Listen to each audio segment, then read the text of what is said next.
آزادی کے بعد آپ کی سب سے بڑی مشکل کیا رہی ہے؟ یہ سوال ایک فرانسیسی مصنف نے نہرو سے پوچھا تھا۔ نہرو نے جواب دیا، ایک صحیح حکومت کو صحیح ذرائع سے وجود میں لانا۔ نہرو کو ہندوستان میں مکمل اقتدار حاصل تھا۔ اس کے باوجود بہتر نظام حکومت بنانے کے لیے وہ اپنے آپ کو بے بس پاتے تھے۔ اس کی وجہ یہ ہے کہ بہتر نظام حکومت بنانے کا کام حکومت کی طاقت سے نہیں ہوتا۔ یہ کام وہ لوگ کرتے ہیں جو حکومت سے باہر رہ کر اس مقصد کے لیے جد و جہد کریں۔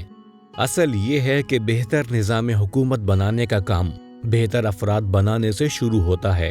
اس کا طریقہ یہ ہے کہ کچھ لوگ خالص تعمیری انداز میں ذہن بنانے کے کام میں لگیں۔ وہ تقریر و تحریر اور دوسرے ممکن ذرائع سے ایک ایک شخص کے ذہن میں داخل ہونے کی کوشش کریں۔ یہ کام خاموش اور پرامن انداز میں لمبی مدت تک جاری رہے۔ یہ گویا ایک قسم کا تعمیری لاوا پکانا ہے۔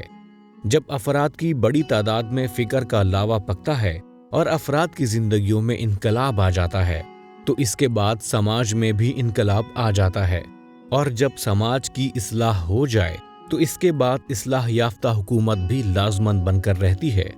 افراد میں انقلاب سماج میں انقلاب لانے کا باعث بنتا ہے، اور سماج میں انقلاب حکومت میں انقلاب لے آتا ہے۔ جمہوری نظام میں حکومت سماج کے اندر سے نکل کر ہی تشکیل پاتی ہے۔ تعمیری لاوا پکانا ایک انتہائی خاموشی کا کام ہے۔ اس میں آدمی کو زیادہ کرنا پڑتا ہے، مگر اس کو کم کا کریڈٹ بھی نہیں ملتا۔ یہ قوم کا گنبد کھڑا کرنے کی خاطر اس کی بنیاد میں دفن ہو جانا ہے۔